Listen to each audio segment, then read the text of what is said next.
ഹരേ കൃഷ്ണ. എല്ലാ സജ്ജനങ്ങൾക്കും പാദനമസ്കാരം. നമ്മൾ കഴിഞ്ഞ സത്സംഗത്തിൽ വിഷ്ണു സഹസ്രനാമത്തിലെ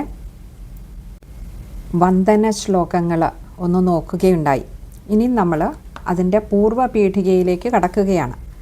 പൂർവ്വപീഠിക എന്ന് പറഞ്ഞാൽ ഇപ്പോൾ ആ ഒരു കാര്യം വിഷ്ണു സഹസ്രനാമം അതിലേക്ക് കടക്കുന്നതിന് മുൻപ് അതിൻ്റെ ആ പശ്ചാത്തലം, ഏതൊരു സാഹചര്യത്തിലാണ് ഇങ്ങനെ ഒരു വിഷ്ണു സഹസ്രനാമം ഭീഷ്മ പിതാമഹനിൽ നിന്ന് മുക്തമായത്, അതിൻ്റെ തുടക്കം എങ്ങനെയായിരുന്നു, അതിലേക്ക് എങ്ങനെയാണ് എത്തിച്ചേർന്നത്, ഇതൊക്കെ വിശദീകരിക്കുന്നതാണ് പൂർവ്വപീഠിക. അപ്പോൾ ഇവിടെ ഈ പൂർവ്വപീഠിക എന്ന് പറയുന്നത് നമുക്കറിയാം, വിഷ്ണു സഹസ്രനാമം പറയപ്പെട്ടത് തന്നെ ആ കുരുക്ഷേത്ര യുദ്ധം അവസാനിച്ചതിന് ശേഷം ശരശയ്യയിൽ കിടക്കുന്ന ഭീഷ്മ പിതാമഹനെ കാണുവാൻ വരുന്ന ശ്രീകൃഷ്ണനും യുധിഷ്ഠിരനും മറ്റു പാണ്ഡവരും ഒക്കെ എത്തുമ്പോൾ ആ സമയത്താണ് ഭീഷ്മ പിതാമഹൻ ഇത് യുധിഷ്ഠിര മഹാരാജാവിന് പറഞ്ഞു കൊടുക്കുന്നത്. അപ്പോൾ ആ ഒരു ഭാഗത്തേക്കാണ് ഇനി നമ്മൾ കടക്കുന്നത്. ശ്രീ മഹാഭാരതത്തിലെ അനുശാസന പർവ്വത്തിലെ 149 അധ്യായത്തിലെ ആ ഒരു പ്രത്യേക ഭാഗത്തേക്ക് നമ്മൾ കടക്കുകയാണ്. നമുക്ക് ആദ്യത്തെ ശ്ലോകം നോക്കാം. ശ്രീ വൈശംപായന ഉവാച ശ്രുത്വാ ധർമാനശേഷേണ പാവനാനി ച സർവശഃ യുധിഷ്ഠിരഃ ശാന്തനവം പുനരേവാഭ്യഭാഷത. ശ്രീ വൈശംപായന ഉവാച, വൈശംപായന മഹർഷി ചോദിച്ചു അല്ലെങ്കിൽ പറഞ്ഞു. ഇവിടെ നമുക്കൊരു സംശയം തോന്നാം. ഇവിടെ ഭീഷ്മ പിതാമഹനും യുധിഷ്ഠിര മഹാരാജാവും തമ്മിലുള്ള സംവാദമാണല്ലോ വിഷ്ണു സഹസ്രനാമത്തിന് ആധാരമായിട്ടുള്ളത്. അപ്പോൾ എവിടെ നിന്നാണ് ഈ വൈശംപായന മഹർഷി വരുന്നത്? വൈശംപായന മഹർഷിയുടെ ഇവിടെ നമ്മൾ പറയുന്നത്, നമുക്കറിയാം കുരുക്ഷേത്ര യുദ്ധമൊക്കെ കഴിഞ്ഞ് പരീക്ഷിത്ത് മഹാരാജാവിന് സർപ്പദംശം ഏറ്റതിന് ശേഷം ആ സർപ്പങ്ങളോടുള്ള വിരോധം തീർക്കുന്നതിനായിക്കൊണ്ട് പരീക്ഷിത്ത് മഹാരാജാവിൻ്റെ പുത്രനായിട്ടുള്ള ജനമേജയ മഹാരാജാവ് ഒരു സർപ്പസത്രം നടത്തുകയും ആ വേദിയിൽ വെച്ചിട്ടാണ് വൈശംപായന മഹർഷി ഈ മഹാഭാരത കഥയും എല്ലാം തന്നെയും പരീക്ഷിത്ത് മഹാരാജാവിൻ്റെ പുത്രനായിട്ടുള്ള ജനമേജയ മഹാരാജാവിന് പറഞ്ഞു കൊടുക്കുന്നത്.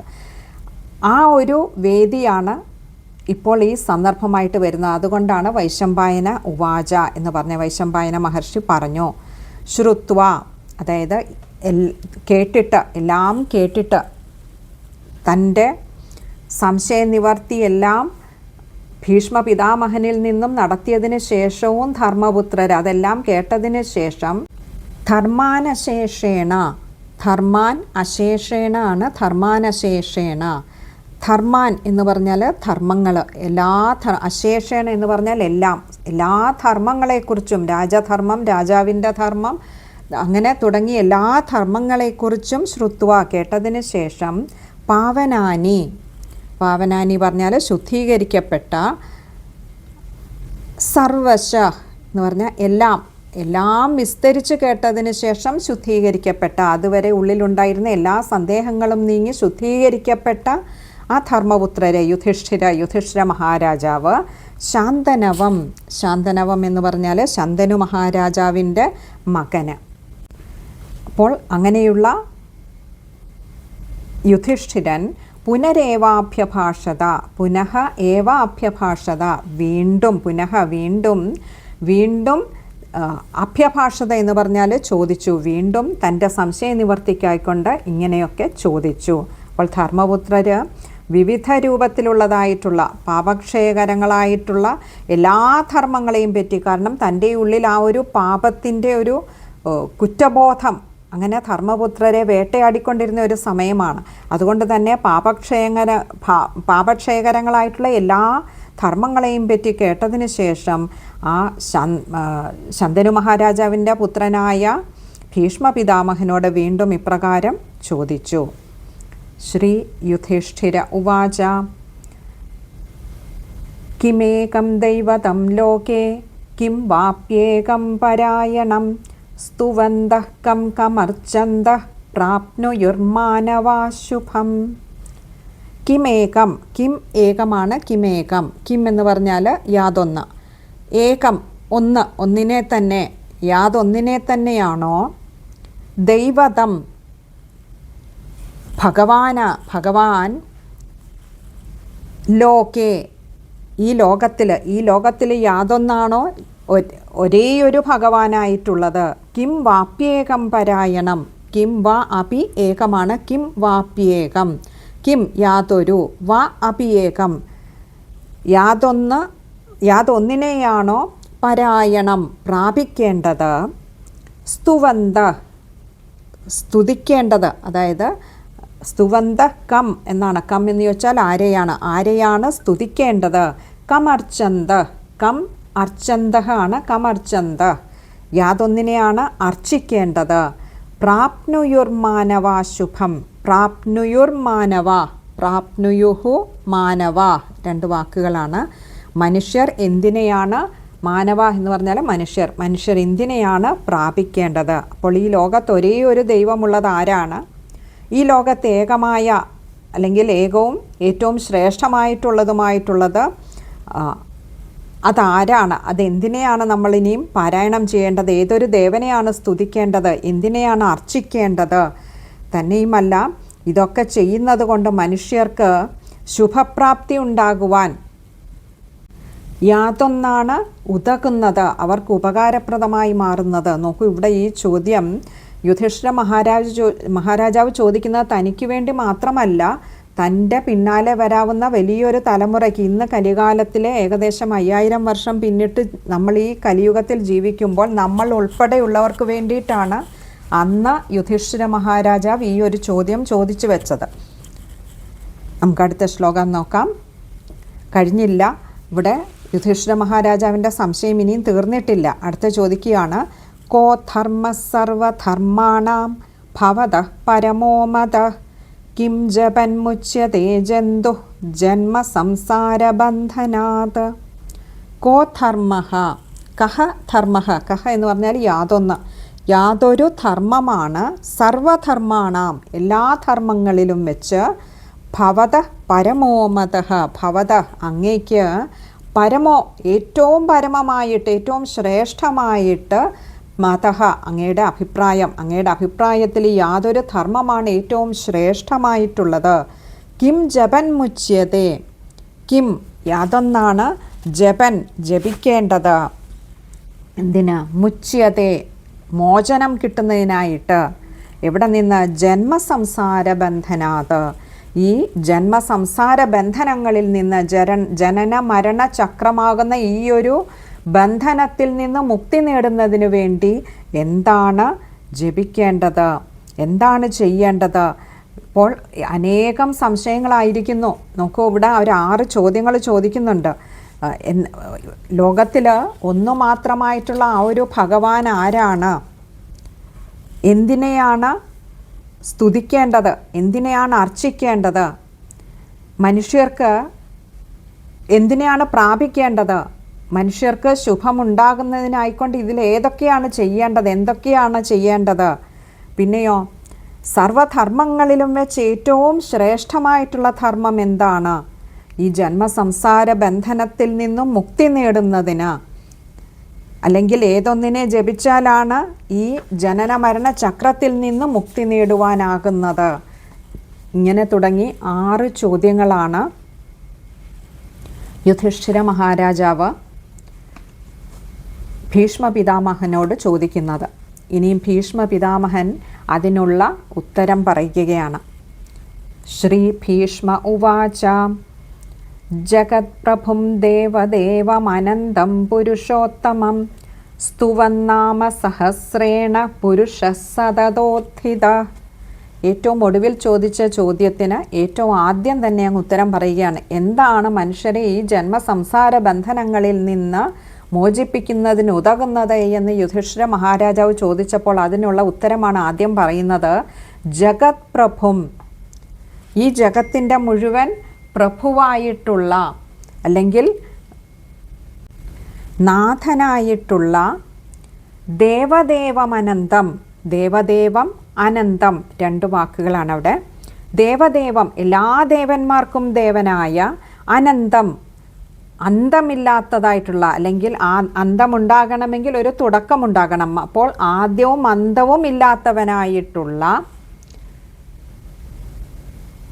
പുരുഷോത്തമം, ഉത്തമ പുരുഷനായിരിക്കുന്ന സ്തുവൻ നാമസഹസ്രേണ, സ്തുവൻ നാമസഹസ്രേണ, സ്തുവൻ സ്തുതിക്കുന്നു അല്ലെങ്കിൽ സ്തുതിക്കുക വഴി, എങ്ങനെ? നാമസഹസ്രേണ 1000 നാമങ്ങളെ കൊണ്ട് സ്തുതിക്കുന്നത് വഴി, അങ്ങനെയുള്ള ആ ഉത്തമ പുരുഷനെ.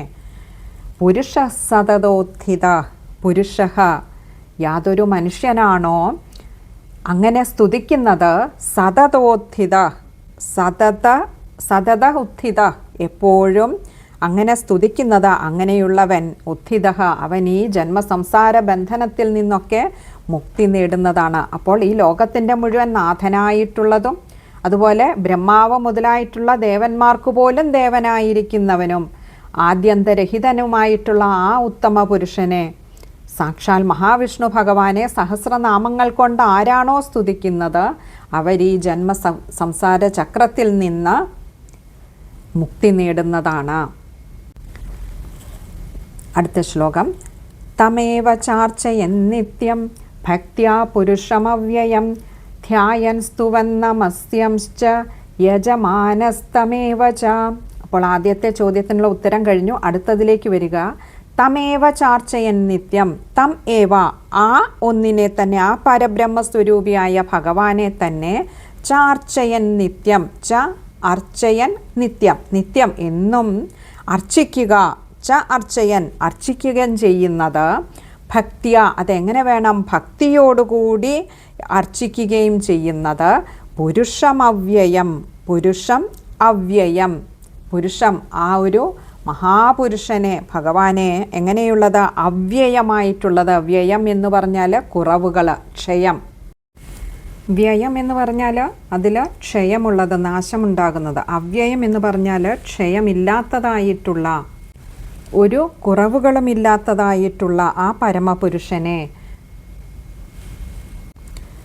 ധ്യായൻ ധ്യാനിക്കുന്നത്, സ്തുവൻ നമസ്യം ച, സ്തുവൻ നമസ്യം ച, ഇങ്ങനെ 3 വാക്കുകൾ വരുന്നുണ്ട്. നമസ്യം എന്ന് പറഞ്ഞാൽ നമസ്കരിക്കുന്നത്. അപ്പോൾ സ്തുതിക്കുന്നതും നമസ്കരിക്കുന്നതും യജമാനസ്തമേവ ച, യജമാന തം ഏവ ച, യജമാന എന്ന് പറഞ്ഞാൽ ആ അങ്ങനെയുള്ള ആളിനെയാണ്, അല്ലെങ്കിൽ ആ ഒരു മഹാപുരുഷനെയാണ് സ്തുതിക്കേണ്ടത്, നമസ്കരിക്കേണ്ടത്. അപ്പോൾ ഇവിടെ പറയുകയാണ്, അങ്ങനെയുള്ള ആ പുരുഷോത്തമനെ, യാതൊരു കുറവുകളുമില്ലാത്ത, നാശമില്ലാത്തതായിട്ടുള്ള ആ ഭഗവാനെ, പുരുഷോത്തമനെ നിത്യവും ഭക്തി പുരസ്സരം ധ്യാനിക്കുകയും സ്തുതിക്കുകയും നമസ്കരിക്കുകയും ചെയ്യുന്ന മനുഷ്യർ, അവർ ദുഃഖവിമുക്തനായിത്തീരും. അടുത്ത ശ്ലോകം.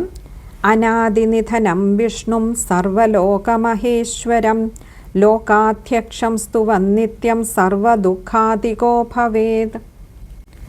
അനാദി എന്ന് പറഞ്ഞാൽ ആദിയില്ലാത്തവന്, നിധനം എന്ന് പറഞ്ഞാൽ നാശം. അപ്പോൾ അനാദി നിധനം എന്ന് പറഞ്ഞാൽ ആദിയും നാശവും ഇല്ലാത്തവൻ. വിഷ്ണു എന്ന് പറഞ്ഞാൽ സർവവ്യാപിയായിട്ടുള്ളവൻ.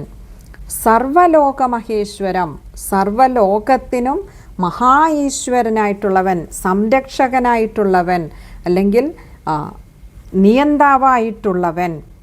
ലോകാധ്യക്ഷം, ലോകത്തിനു മുഴുവൻ തന്നെയും അധ്യക്ഷനായിരിക്കുന്നവൻ, അതിനെ കാര്യങ്ങളെ നിയന്ത്രിച്ച് നടത്തുന്നവൻ.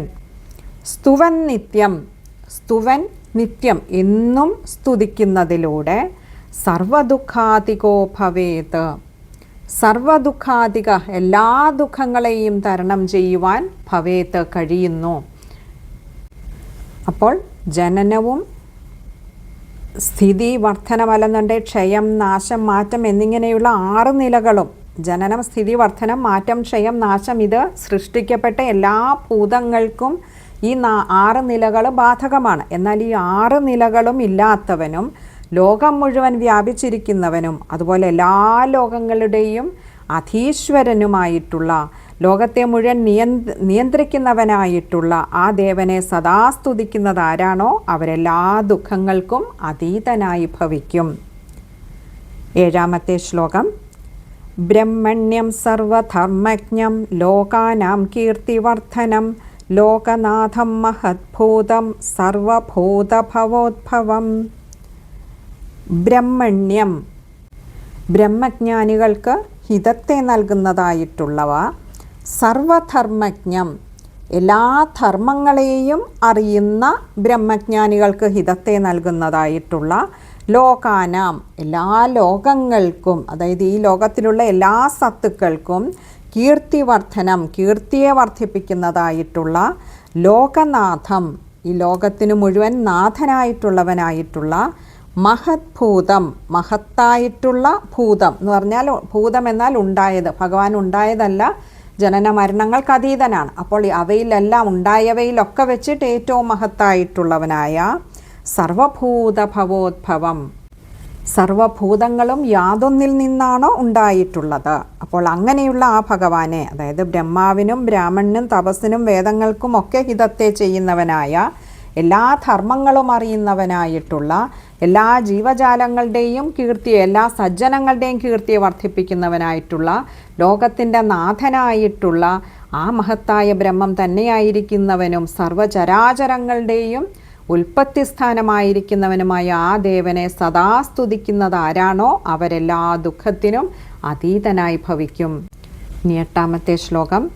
ഏഷ മേ സർവധർമാണാം ധർമ്മോധികതമോ മതഃ യദ്ഭക്ത്യാ പുണ്ടരീകാക്ഷം സ്തവൈരർച്ചേന്നരഃ സദാ.